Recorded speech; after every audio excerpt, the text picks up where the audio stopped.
Olá, então hoje nós vamos falar sobre o capítulo que trata da Grande Depressão, um capítulo um pouco maior do que os demais, né? E com bastante informação. Achei ele bem interessante e bem rico nas informações.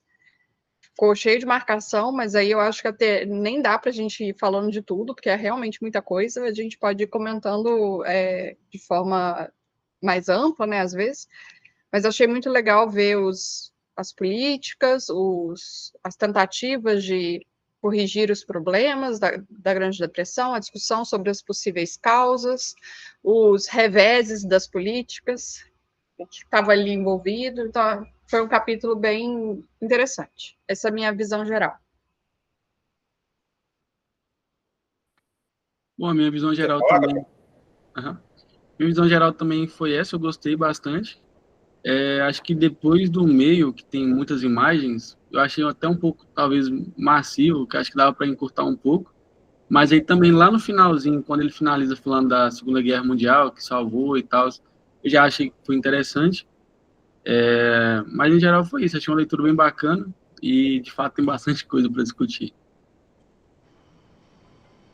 O capítulo é fantástico. Esse capítulo é fantástico. O tema que ele aborda é um tema de muito interesse. E eu acho que, inclusive, eu vou tentar colocar algumas coisas, porque esse capítulo aqui ele é muito importante para a teoria econômica, principalmente para a evolução da macroeconomia. Roosevelt, a Grande Depressão e o New Deal são totalmente relacionados com o nascimento e crescimento do que se chamou de keynesianismo. E é tudo falso. Tá? Isso não estou fazendo nenhuma panfletagem de outras escolas nem nada. Ao longo do trabalho, vocês vão ver que ao longo do capítulo, os próprios governantes na época mostraram que as políticas eram equivocadas. Tá? Eu quero fazer só um disclaimer aqui. Roosevelt foi um dos presidentes mais perigosos do que os Estados Unidos já teve. Só que o Roosevelt, eu gosto de dividir o Roosevelt, que nós vamos falar aqui, tá? Que foi o presidente que, teoricamente, navegou durante a longa depressão. Ele, no final da vida, ele fez algo que merece destaque no mundo, tá? Apesar de todo o seu fracasso, eu sempre gosto de pontuar isso, que eu não concordo com Roosevelt, acho que ele foi desastroso como presidente, mas nos anos da Segunda Guerra Mundial, ele foi um importante líder que uniu as nações contra o eixo.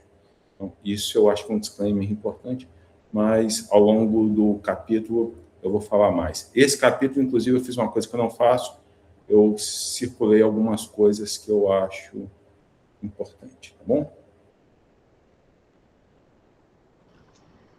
Bom, se você quiser já ir pelas suas, mas que eu fui marcando bastante coisa, mas, ou então a gente vai por sessão, né? Na primeira sessão, eu só anotei aqui para comentar, né?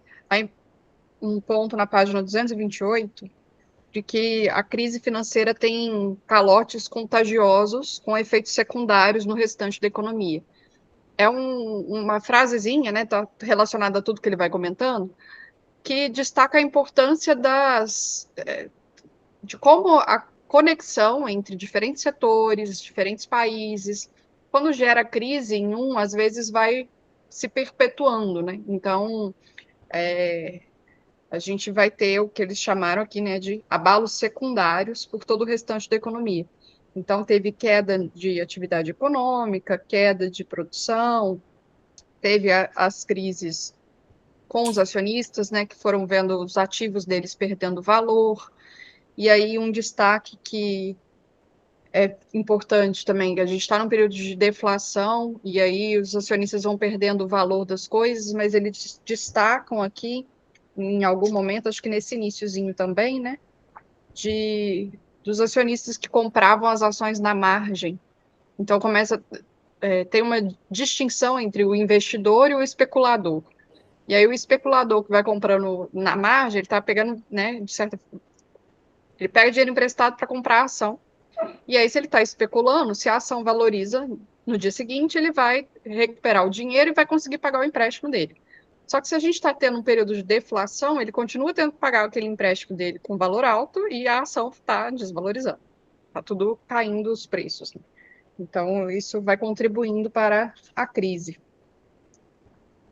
E foi só isso dessa primeira sessãozinha. Você tem alguma coisa dela? Eu tenho, inclusive, nessa primeira página, isso é muito importante, tá, gente?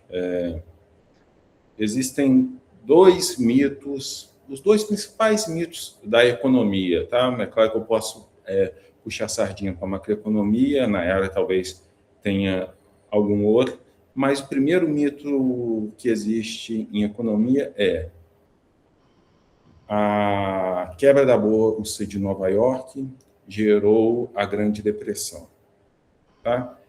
Ele vai um pouco para essa linha, os historiadores geralmente vão por essa linha, mas na perspectiva que ele até cita aqui, o trabalho magistral do Milton Friedman, The Monetary History, que inclusive, gente, é aceito por praticamente todos os Nobéis de Economia, só que isso não é difundido nas universidades, principalmente brasileiras, tá? Não existe um link muito firme entre a quebra da Bolsa e a depressão. A quebra da Bolsa provavelmente traria uma recessão. O problema é que essa recessão se tornou uma depressão, tá? O Friedman, na década de 80, ele fez alguns vídeos, uma série que chamava Liberdade de Escolha, Free to Choose, tá? Eu passo ele sempre em sala de aula, que ele explica isso em detalhes. Pouca gente sabe, em 1987, a Bolsa de Nova York teve um crash, talvez nos primeiros dias maiores do que da crise de 29, e a economia dos Estados Unidos cresceu 3%, 4% nos anos posteriores, tá? 1987. Então, o primeiro mito é que a quebra da Bolsa trouxe a Grande Depressão, tá? Está aqui no início da frase. E a segunda é o que nós já discutimos em outros capítulos, talvez que o Gabriel até não tenha aqui, tá? Se você tem algum inimigo, se você tem algum agente externo causando mal, você precisa de como é que eu posso falar? Planejador central para resolver o problema. E aí vem o segundo grande mito que nós vamos falar mais à frente, tá?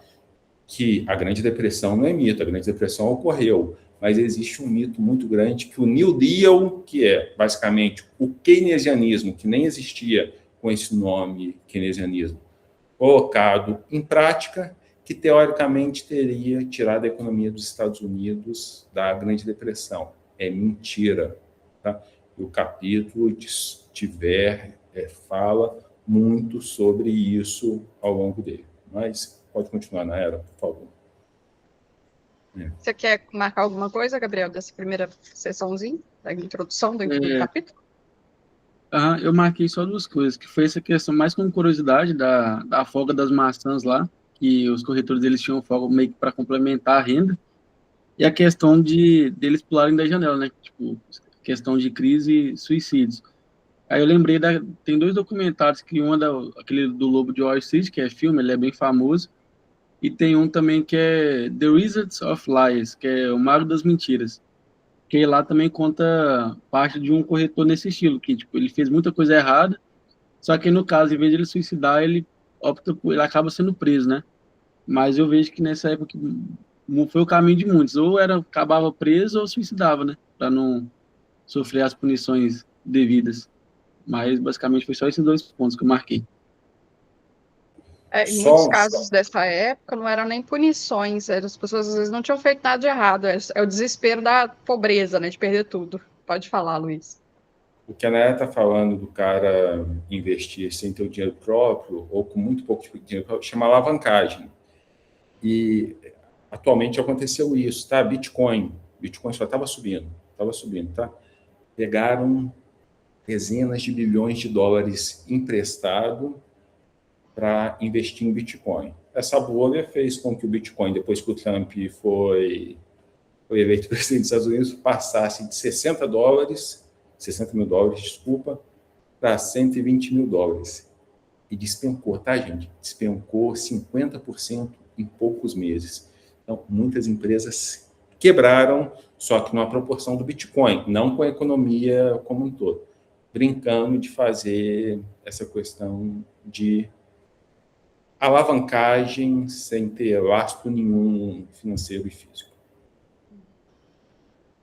Na sessão seguinte, né, o que causou a Grande Depressão, eu marquei justamente um trecho relacionado ao que o Luiz falou, que é dizendo que na página 231, a depressão foi consequência do desmoronamento de uma ordem mundial estável, sustentada por taxas de câmbio fixas, ligadas ao padrão ouro, e da guerra e do fracasso das grandes potências em se ajustarem à alteração da distribuição do poder econômico e financeiro e em instituir um novo sistema sustentável.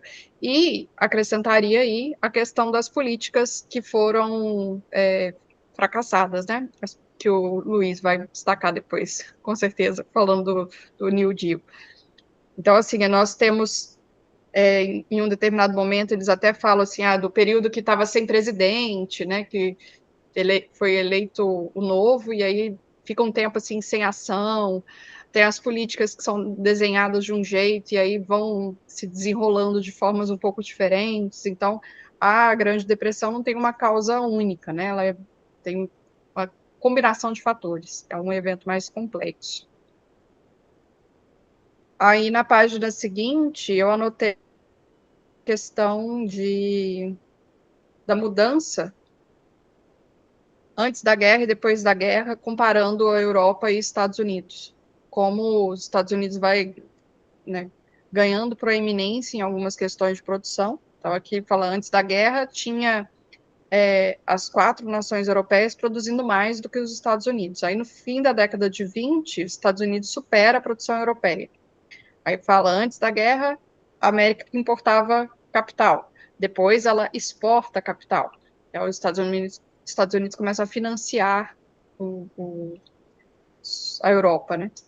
Eu achei essa parte interessante, um capítulo legal, e teve várias estruturas desse tipo no capítulo que eu achei legal, comparando antes de alguma coisa, depois de alguma coisa, antes de alguma coisa, depois de alguma coisa.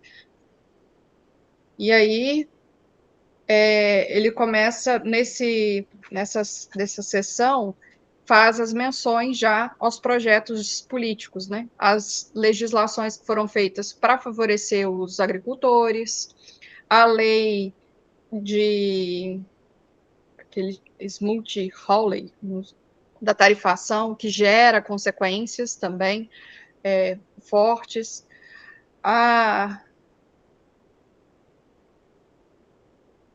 na página 237, eles falam assim da tendência da depressão se alimentar a si mesma com o fenômeno da deflação da dívida. Depois, na página 238, né, fazendo a evolução,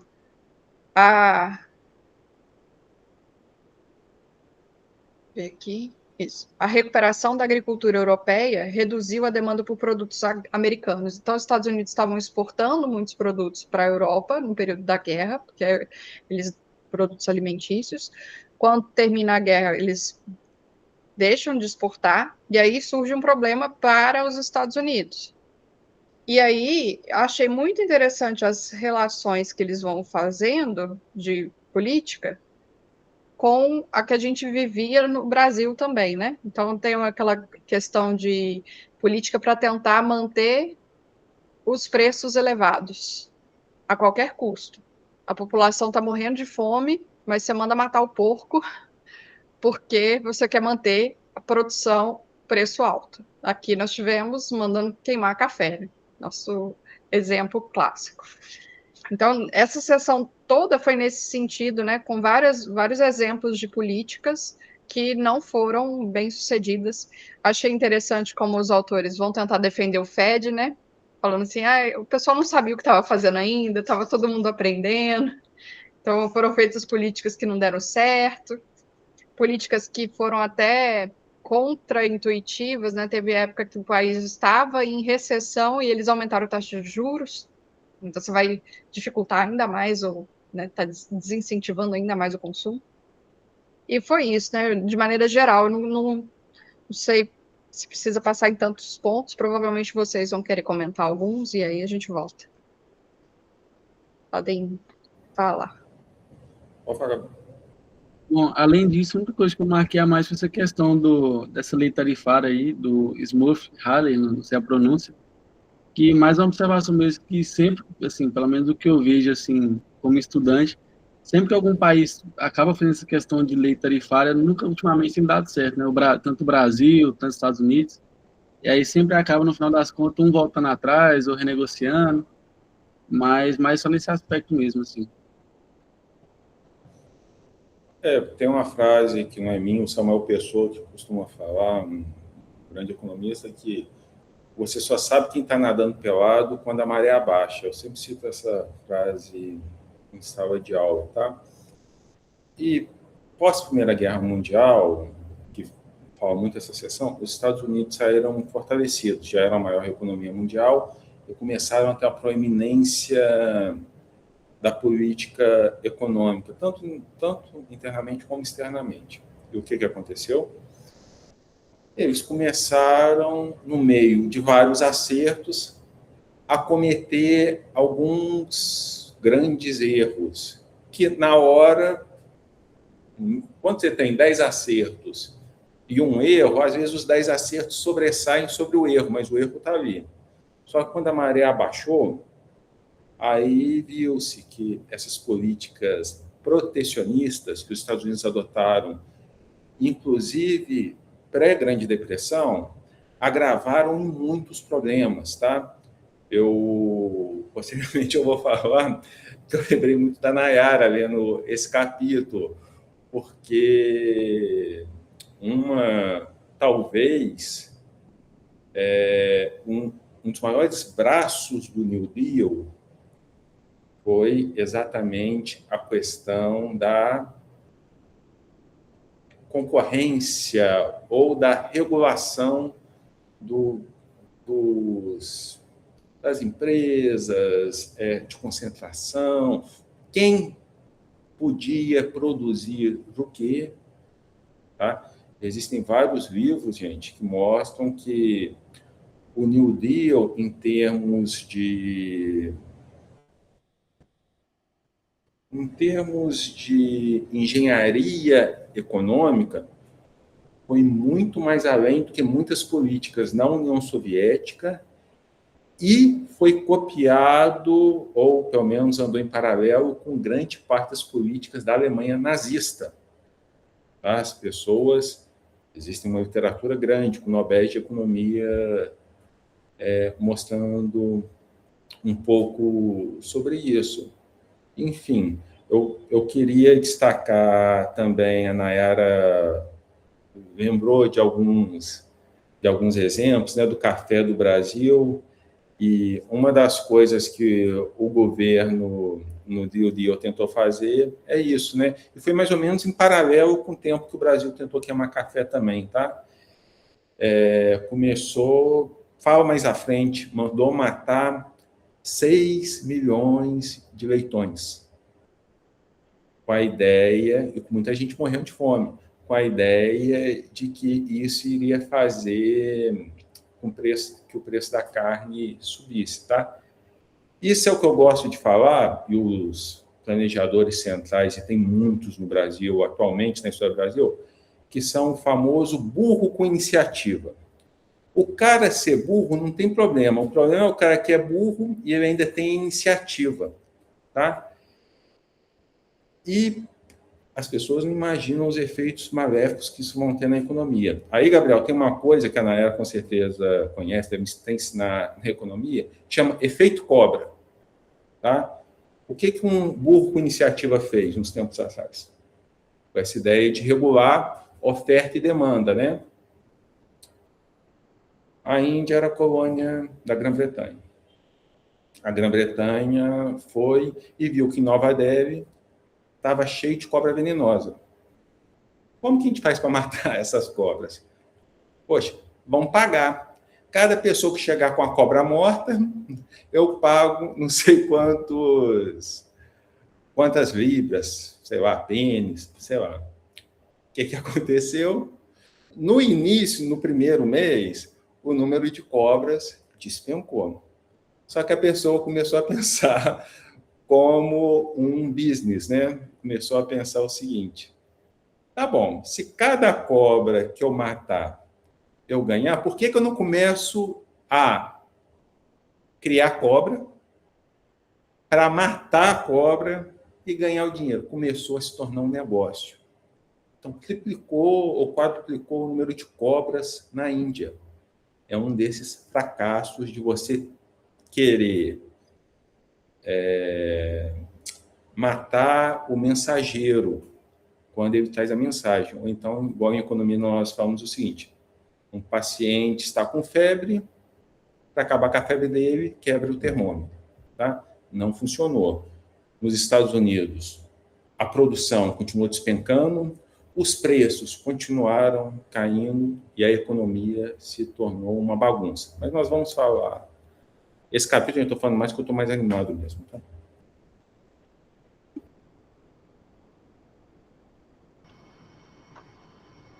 Pode falar, Gabriel. O exemplo do Luiz da cobra eu conheço com ratos, mas é a mesma ideia. Ah, tá. Não, por mim, eu já até pontuei já dessa sessão específica, mas eu acho interessante.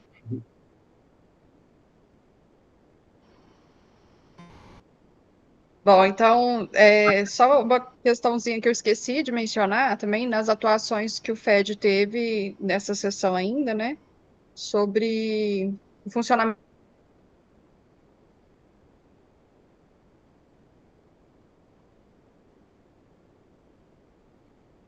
Acho que cortou, não cortou?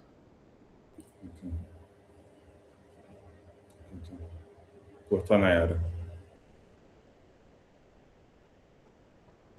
Tô notando aqui que eu gostei dessa citação do termômetro aí, essa eu não conhecia, não. Bom. Depois eu vou te falar uma da diferença do... No sistema bancário, nós podemos fazer uma nova para fazer essas coisas. Bom, vamos...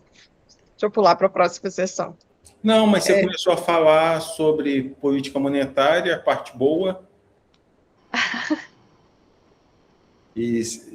Mas a gente não escutou. Ah, tá. Que na página 240 ainda tem menção ao funcionamento dos bancos, né, e a regulação do sistema bancário. Também é algo que contribuiu para agravar a crise, em vez de resolver. Formas ruins de solucionar o problema. E aí eu estava ouvindo, agora eu já não lembro mais, acho que foi num podcast, sobre o padrão ouro. Muito bom o podcast. O episódio do Econ Talk, e o convidado vai explicando todo o funcionamento do padrão ouro nessa época e como isso se relacionou com a Grande Depressão. Então, explica como, por exemplo, quando está fixo no padrão ouro, e aí tem uma oscilação de preço, né? O câmbio deveria oscilar, mas como ele não pode oscilar porque está fixo, então os outros preços da economia que vão ter que se ajustar. E aí tem, além disso, um efeito de que a França começou a receber muito ouro. Então, a França deveria emitir a moeda para compensar esse ouro que ela estava recebendo. Mas eles não fizeram isso. Então, eles meio que violaram o padrão ouro, o sistema do padrão ouro. Então, ele vai comentando muito esses detalhezinhos. Muito bom esse episódio. Eu vou colocar lá no Telegram depois. E o episódio do Friedman sobre a Grande Depressão, ele explica isso, exatamente o que você está falando, só que coloca nos Estados Unidos, porque no padrão ouro, você, teoricamente, você emitia dinheiro pela quantidade de ouro que você tinha. Tá? E o que aconteceu? a crise começou a acontecer nos Estados Unidos, os Estados Unidos começou a receber ouro, porque parou de importar e começou a exportar mais, e não emitia mais papel moeda. Tá? Só fazendo 2 parênteses aqui com relação a isso, que eu não posso deixar de falar, que a Nayara falou de política monetária. Eu acho, Nayara, que quando ele falou dos diretores do FED que não estavam preparados, eu acho que foi crítico, acho que não foi condescendente.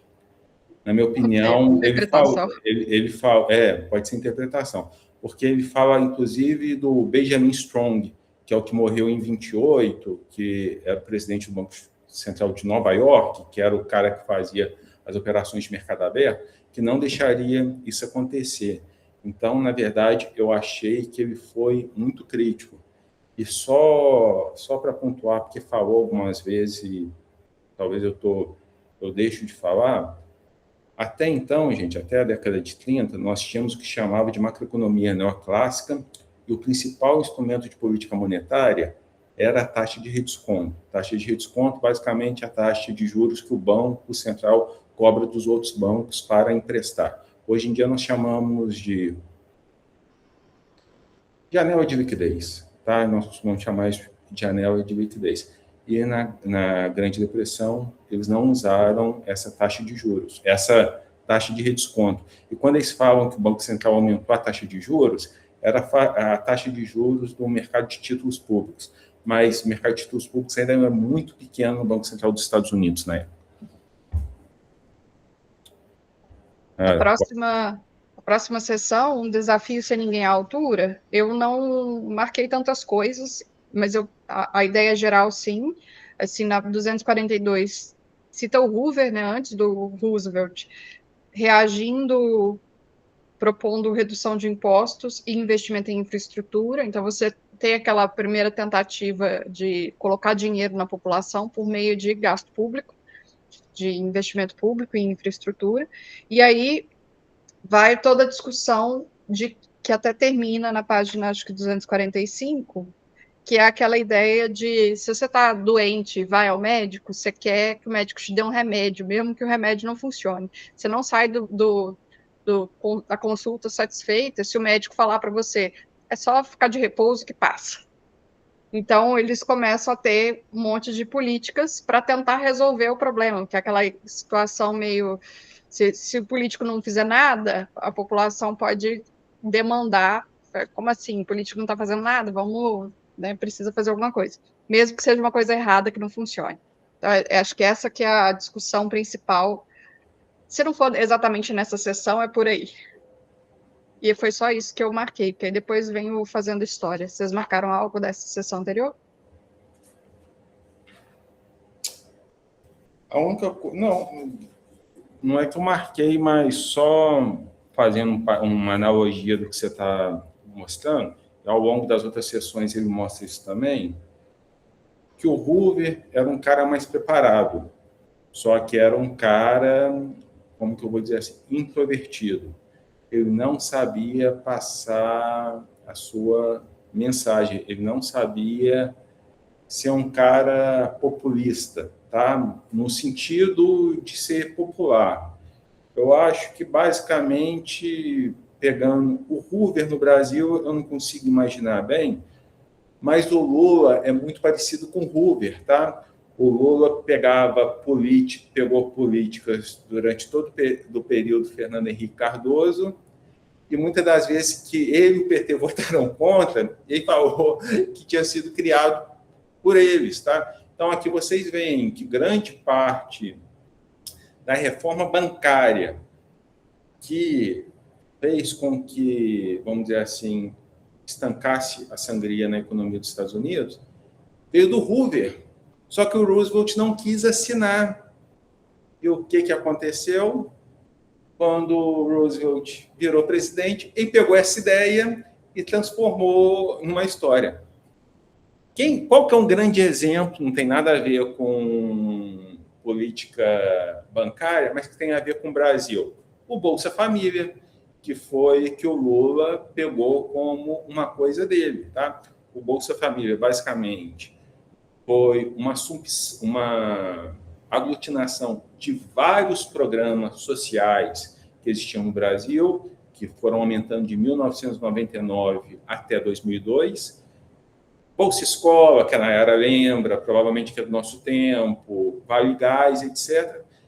E o IPEA e o IBGE estavam estudando um programa de unificação desses programas, para ser uma transferência de renda mais efetiva. Tá?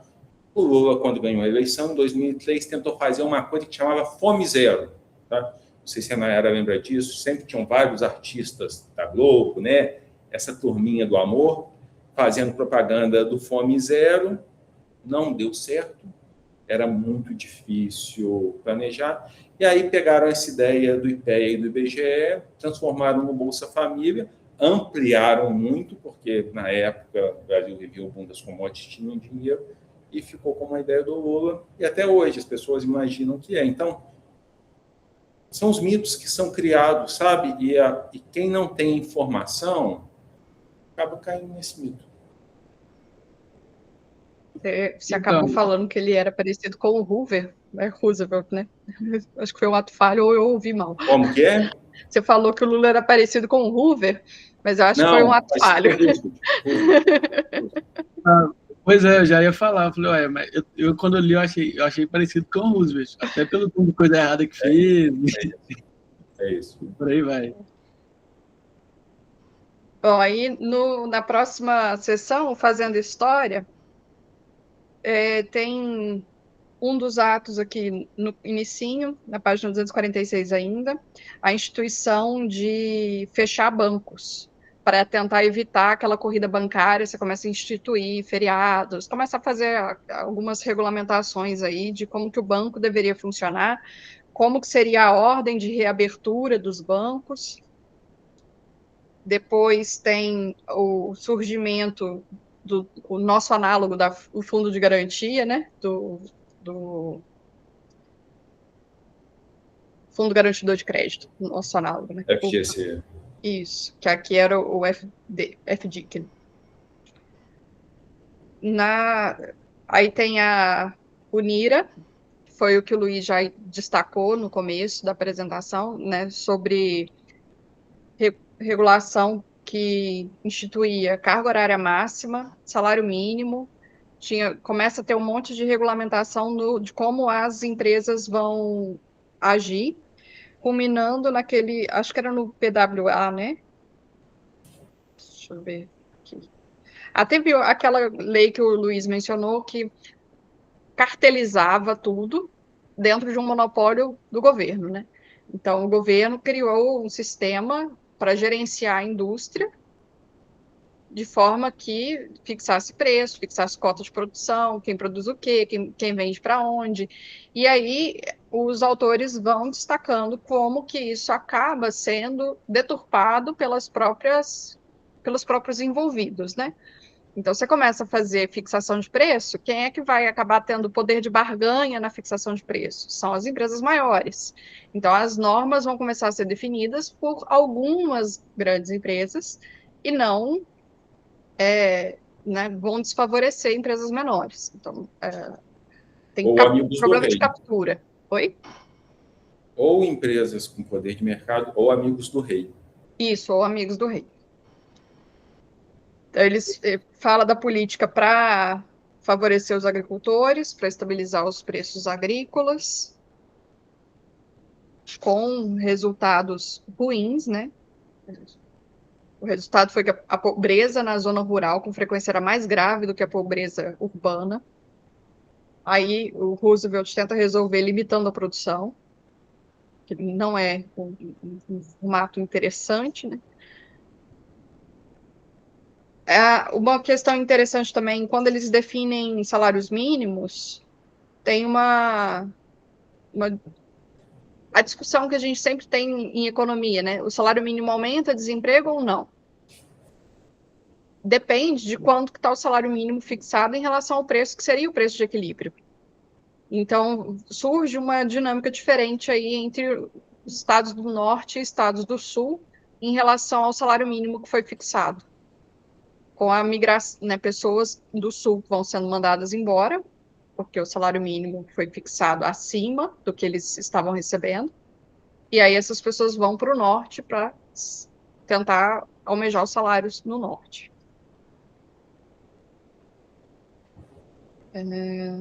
E, por fim, a sessão vai falando da Seguridade Social, né? Então, os programas que foram sendo criados, né, o nosso equivalente à aposentadoria, inicialmente de forma que os trabalhadores pagam e eles próprios vão recebendo aquele recurso pago, né, como se fosse um fundo, o fundo vai rendendo, você recebe aquele dinheiro depois. E logo isso se transforma de forma que outros trabalhadores é que vão pagando, e aí você cria uma política, que os autores vão mencionando aqui, uma política de tal forma que cria um direito para os consumidores e cria uma estrutura que você dificilmente consegue abolir esse direito. E a gente vê isso no Brasil, por exemplo, quantas vezes a gente escuta falar de reforma da Previdência, que é necessário porque a população está envelhecendo cada vez, né, mais, né, tem mais gente velha, mais gente vivendo por mais tempo e menos gente jovem contribuindo para a Previdência. Então, você tem um gasto de dinheiro maior do que está entrando. E isso é politicamente muito difícil de tentar mudar. Tem mais? Acho que é isso dessa sessão. É a sessão Fazendo História, né, Nela? É.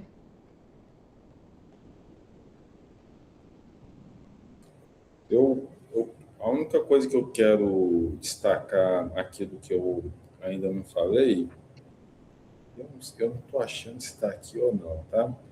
Mas quando o New Deal, todas as políticas intervencionistas, elas vão muito na ideia do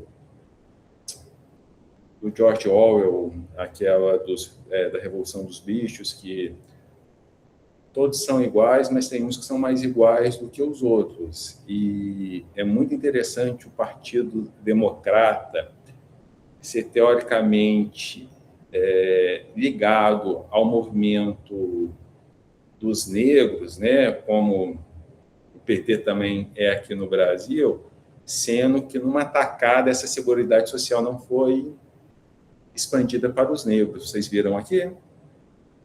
Eram os brancos que tinham direito a ela. Então, assim, é algo muito interessante, como que esse populismo, e muitas pessoas defendendo o Roosevelt, mas como que ainda não eram direitos iguais para todos, tá? Eram separados. Vocês viram o que eu estou falando com vocês ou não? É quando o Roosevelt, por causa dos estados do Sul, que tinham grande base agrícola, e a maior base agrícola de trabalhadores eram negros, os empregados domésticos e os trabalhadores na agricultura foram excluídos da Seguridade Social. Agora, onde que está isso? Não sei também. Está aqui. Eu não lembro também, não. Acho que eu não cheguei a marcar isso. Mas se aparecer, depois a gente Eu vou procurar aqui, tá?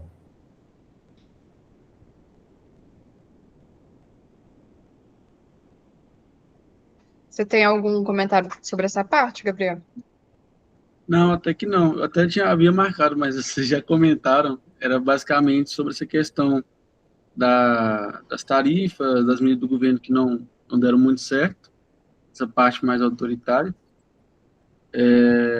Basicamente foi só isso. Eu tinha colocado sobre o JP Morgan, que da questão de meio que essa galera tinha mais informação, né? Meio que assimetria de mercado. Mas também ele só aborda, fala bem superficial, não foca tanto nisso. Mas eu não marquei muita coisa além disso, não, nessa parte. Bom, então, indo para a próxima, no Avaliando New Deal, eu coloquei aqui a marcação de que a Suprema Corte declara aquela política do NIRA inconstitucional.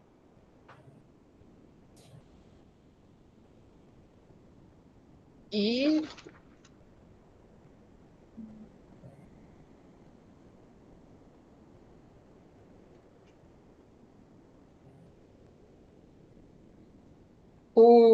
aqui, aí não é um trecho específico, né, mas eles destacam na página 255 e 256 o quanto o governo aumentou de tamanho. Então, antes eram cerca de 3%, depois passou a ser 30% do PIB, né? 3 ou 6.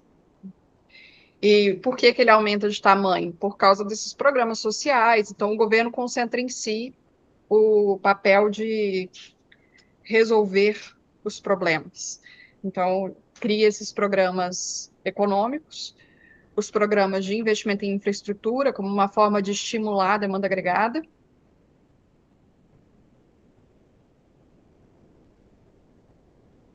os gastos com defesa, e outros subsídios que vão crescendo. Então, o governo vai tentando controlar tudo, e aí vai aumentando também taxa de impostos, né? Você tem que financiar isso de alguma forma.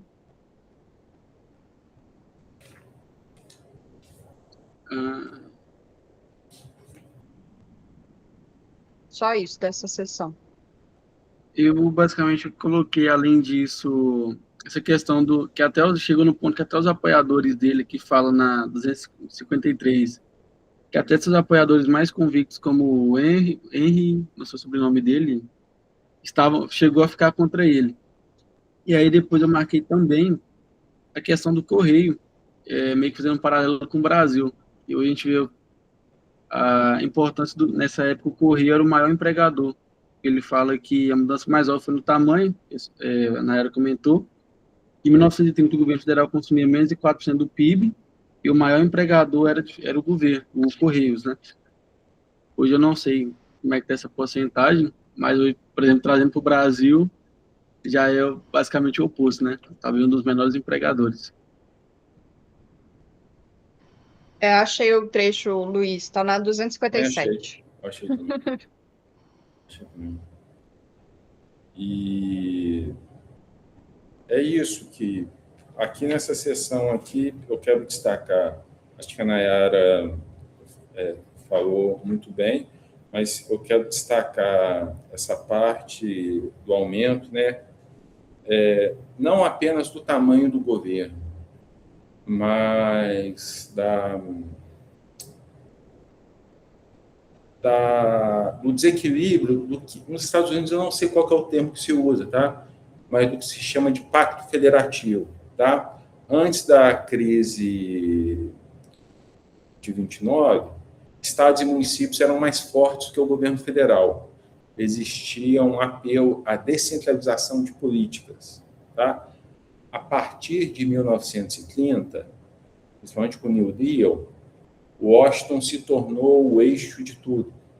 Tá? E começou a cada vez a ser uma eu sempre falo para as pessoas, uma das coisas que eu faria se eu fosse presidente do Brasil, eu acabaria com Brasília, tá? Eu voltaria à capital com um lugar pequeno, porque quanto mais no Brasil foi assim, você foi criando Brasília, a estrutura do governo foi cada vez ampliando e está até hoje sem limites, tá? Foi o que aconteceu aqui. Aí, no final, na década de 40, o governo federal era o dobro do que o governo municipal e estadual juntos, sendo que antes da guerra não era nem antes da depressão não era nem a metade, tá? Então esse desequilíbrio é muito negativo e é uma briga muito grande que existe hoje entre democratas e republicanos. É importante aqui o que a Nayara destacou, né, que na página 257, que o seguro social estava longe de ser universal, tá? O Lyndon Johnson que deu, depois nós vamos falar sobre isso, um grande salto nisso. Mas é aquilo, os negros foram os mais excluídos dessa criação do seguro social. Tá? E é muito interessante você ver como que, teoricamente, os movimentos dos negros está ligado ao Partido Democrata. Outra coisa que eu queria destacar aqui na página 254, gráfico 20, tá? Gráfico 20 é muito importante porque o New Deal trouxe um poder totalmente assimétrico para os sindicatos, tá? Como se fosse a legislação trabalhista do Brasil. Se levar na justiça, antes da reforma do Temer, o patrão perdia sobre qualquer coisa. E aí os nossos professores do direito da universidade, né, é o opressor, que é o empresário, contra o oprimido, que é o trabalhador. E o Roosevelt fez exatamente isso também nessa lei sindical. Sindicatos cresceram, olha só, quase 35% da população de trabalhadores dos Estados Unidos chegaram a ser sindicalizados. Isso é muita coisa. E para quem conhece um pouco da história dos sindicatos, vão ver que os sindicatos nada mais eles não lutavam pelos direitos trabalhistas, tá? Podiam lutar por uma coisa ou outra, mas era uma máfia. Máfia mesmo, tá, gente? É a máfia italiana, a máfia irlandesa, a própria máfia americana estava atrás dos sindicatos, tá? Estavam com sindicatos. Tem um filme, não é muito recente, mas também não é muito antigo, deve ter uns 10 anos, que chama O Irlandês. Esse filme é até da Netflix, tá? O Irlandês conta um pouco de um dos caras mais fortes do sindicato de caminhoneiros nos Estados Unidos, tá? Como que era inteiramente ligado com a máfia. O gráfico 20 também nos conta uma história muito curiosa, tá? Eu sempre tive... Gente, aqui agora eu estou falando coisa que às vezes não tem nada a ver, mas tem a ver. Sempre tive uma crítica muito grande, ou uma descrença muito grande, quando eles falam da tal da guerra cultural, né? Começa a falar de Gramsci, que começou a falar da esquerda, de se manifestar por meio de cultura. Isso é tudo chute no saco. Na minha opinião, o gráfico 20 explica muito a movimentação da esquerda dos anos 50 para cá. Tá? Dos anos 50 para cá, aqui vai até 1998, mas se for pegar os gráficos hoje em dia, está até menor. A esquerda foi perdendo a sua base social, que eram os trabalhadores. O que aconteceu? A esquerda, que sempre foi uma esquerda trabalhista, com relação, teoricamente, a direitos dos trabalhadores, nunca se importou com poluição. Agora começou a se preocupar com o meio ambiente. Nunca se preocupou com o direito das mulheres, porque sempre foi muito machista. Agora, direito das mulheres. Nunca se preocupou com o homossexualismo. Agora começou a adotar a ideia do homossexualismo. O que aconteceu, gente? Eles perderam uma base e da década de 80 para cá, se reconstruindo, pegando alguém que caísse no mesmo discurso. Patrão opressor, empregado oprimido. Agora, a esquerda, que sempre foi racista em vários termos, branco opressor e negro oprimido. Peguem da década de 60 para trás algum autor comunista que falava dos direitos dos negros.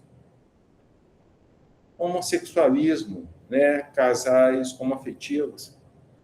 Pegue como que era a política com relação a homossexualismo na União Soviética, em Cuba, nos sindicatos, as frases do nosso querido, como é que chama? Che Guevara, tá? Pega a destruição do meio ambiente que a esquerda promoveu. Eu vou pegar 2 exemplos para vocês assim mais recentes, tá? Chernobyl, tá? E tem uma série da Netflix também que eu recomendo muito para vocês sobre Filhos do Chumbo, que conta um pouco essa história. Por que eu estou falando isso? O gráfico 20 explica, na minha opinião, muito mais do que a guerra cultural, por que a esquerda se movimentou.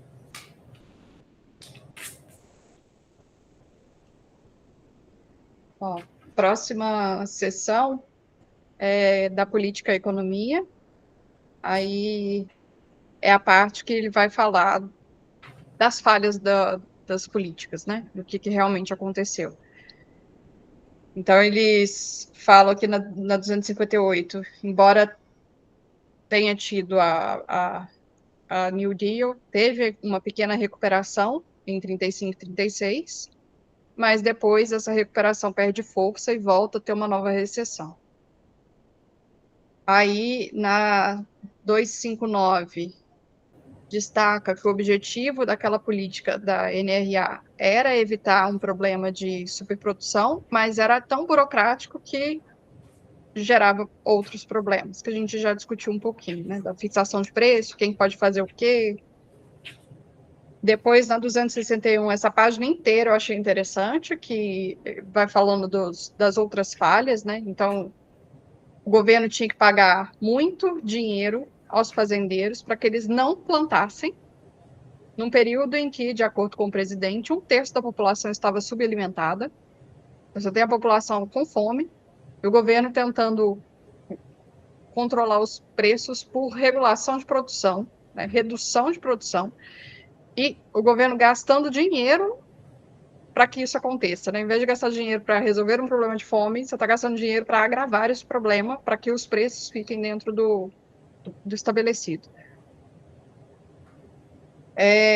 Aí tem até uma citação do Faulkner aqui. Depois, no parágrafo seguinte, um projeto mal traçado inevitavelmente levou a consequências perversas.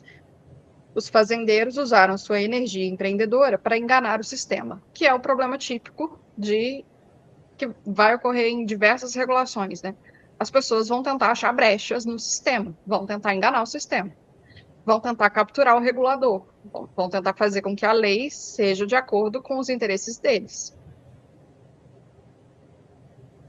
Depois, no outro parágrafo, um segundo problema era a incerteza em relação às políticas, que a gente também já discutiu muito aqui, né? O ambiente empresarial exige uma certa previsibilidade. Você não vai fazer um grande investimento se você não sabe o que vai ser, né? Você não tem ideia nenhuma do que vai acontecer amanhã.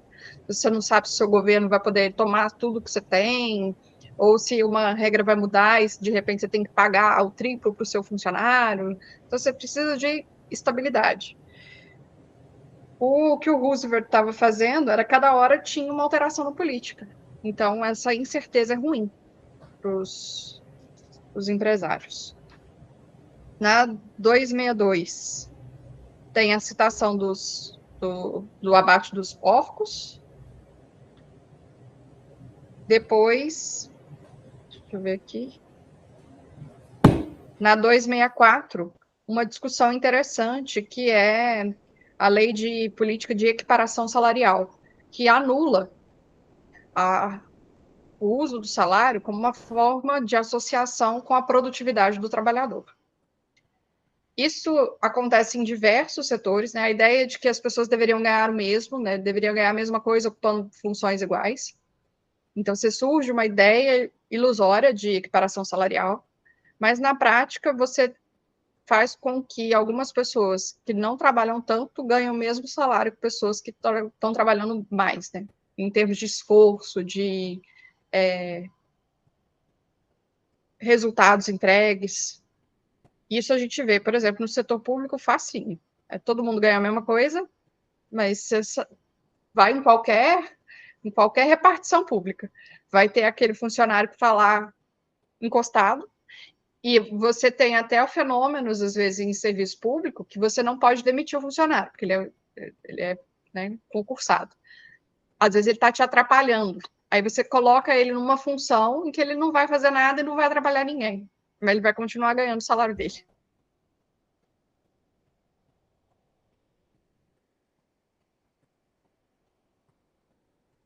Greves, né, da GM.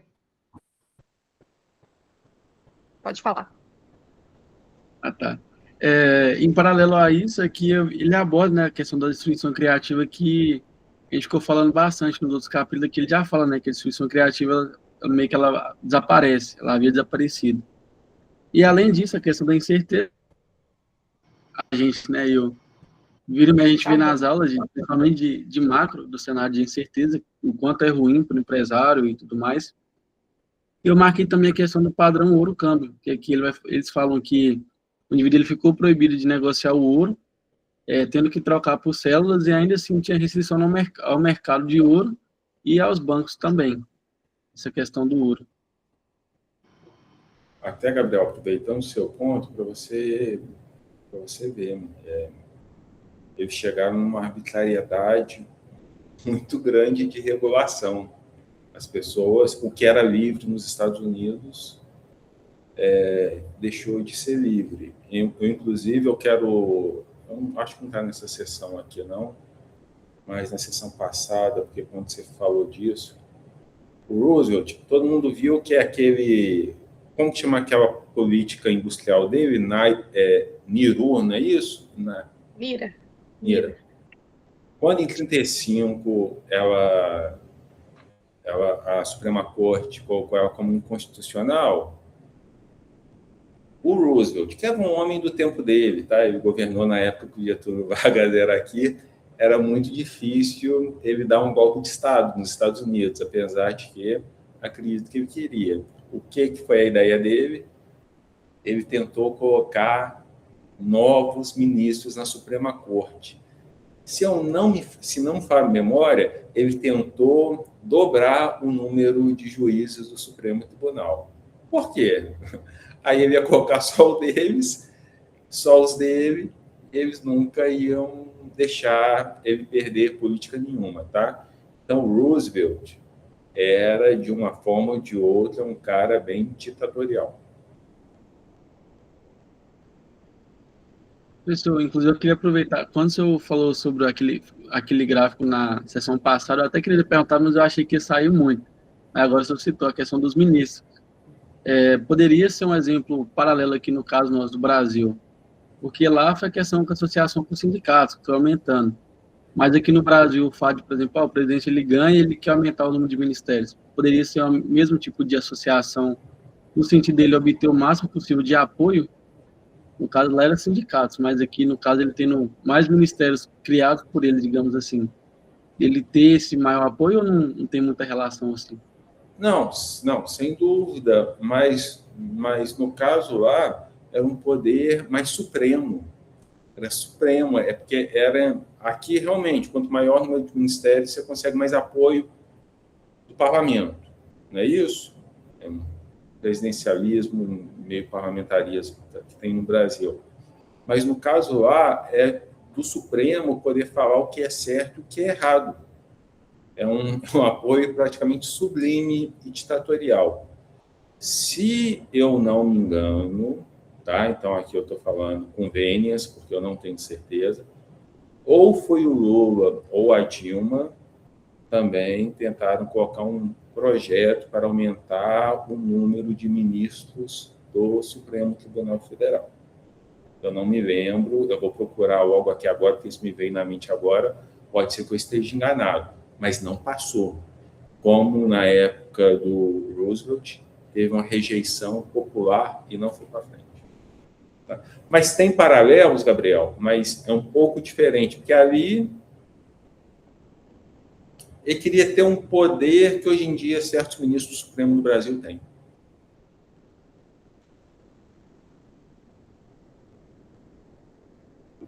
A próxima sessão é a negócios e a depressão, né?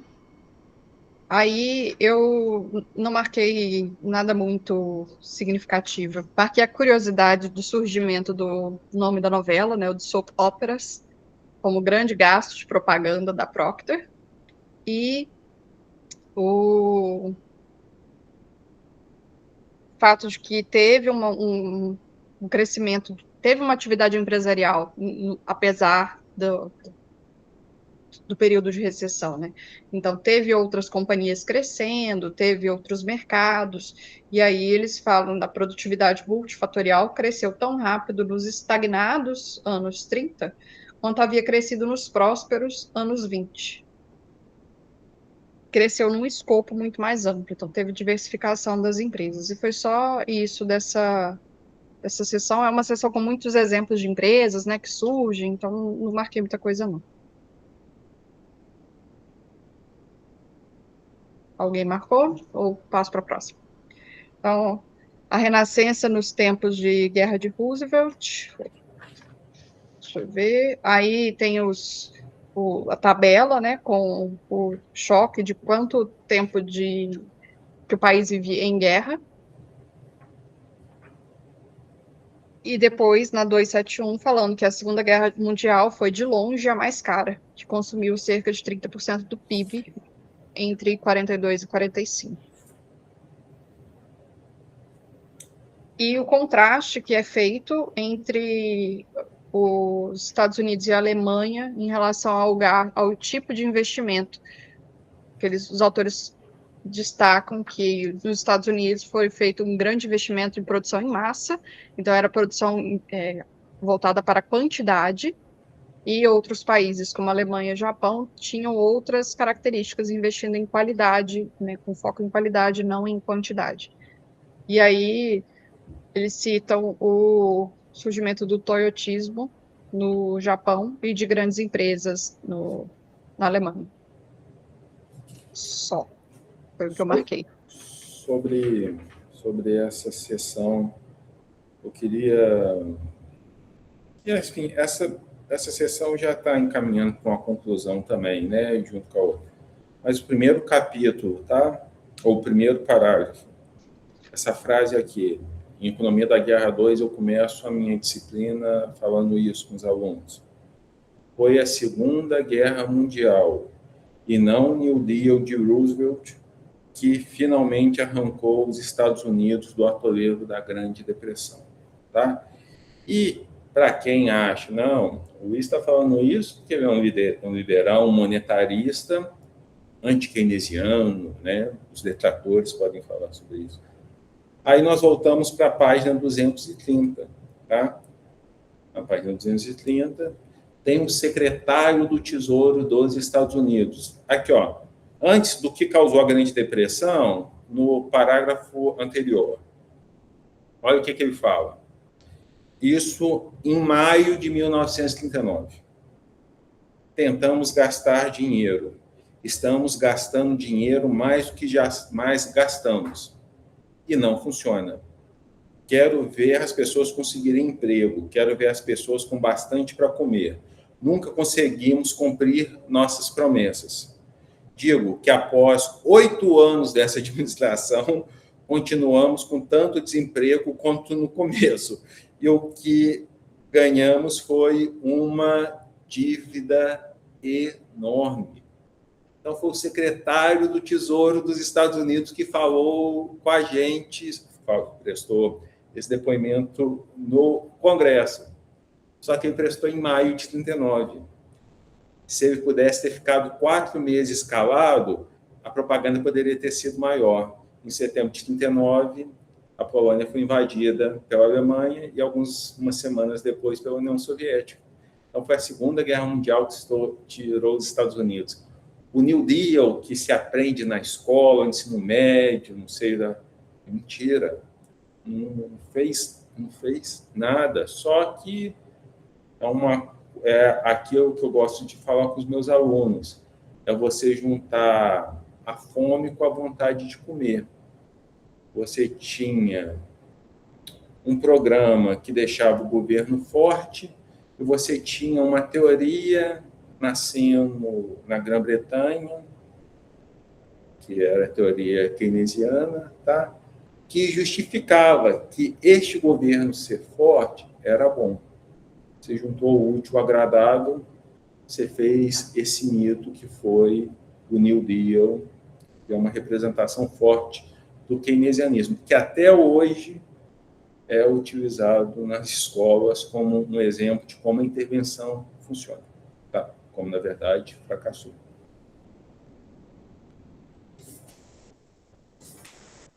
Pode falar, Gabriel. Eu acabei falando o que eu tinha marcado na sessão seguinte de uma vez. Agora que eu vi. Tranquilo. Eu só marquei duas coisas. Eu marquei a questão do PIB real, que fala que ele quase dobrou de 1939 a 1944, e dado do General Motors, que fala que ele forneceu 1/10 de toda a produção da guerra americana. E mais uma vez a gente vê a importância tanto dele, tanto do JP Morgan lá atrás, quando ajudou os Estados Unidos a não ficar em crise. E são pessoas que, da mesma forma, acho que nas sessões anteriores eu estava falando do que eles estavam batendo nessas pessoas, né? Tipo assim, batendo entre aspas, de querendo cobrar, os empresários é o mal da economia e tal. E aí, quando você vai ver, quando precisa, é eles que vão lá e ajudam e salvam, e financiam, né? Então é isso mesmo. Nós brincamos que é o seguinte, muitas vezes a economia está numa rota, chega à esquerda, promete caviar para todo mundo, divide as galinhas de ouro, mata as galinhas, no início todo mundo enche a barriga de galinha, só que depois não tem mais ovo, né? Acabam as galinhas e acaba o ovo. A esquerda faz uma bagunça e a direita, quando eu falo, gente, a direita é liberal, tá? Friedman, Hayek, Thatcher, Reagan, tem nada a ver com o que chamam de direita ultimamente, que eu tenho até medo, tá? Mas é isso, vem para arrumar a bagunça. É isso. Eu terminei as considerações sobre esse capítulo, foi um capítulo muito legal. Feliz até que a gente conseguiu terminar dentro do limite de tempo, eu achei que não ia dar, mas a gente foi resumindo, deu certo. Alguém tem alguma outra consideração? Pode A falar. Nayara é muito educada para falar, o Luiz falou demais. Não. Não, eu falei mesmo. Mas porque o capítulo é grande, né? Eu fiquei com medo por ser grande. E é muita coisa, são muitos detalhes. Então a gente não entrou em todos os detalhes. Quem quiser aprender mais vai ter que ler o capítulo. Eu gosto que eu anotei umas 2 expressões que ele usou ali. Vou usar depois. Bom, então, se não há mais considerações, a gente encerra por hoje. E no próximo encontro a gente fala do capítulo que vai tratar de, deixa eu ver aqui direitinho, dos anos de 45 a 70. Então, Deixa eu encerrar aqui a gravação. Tchau, tchau, gente. tchau.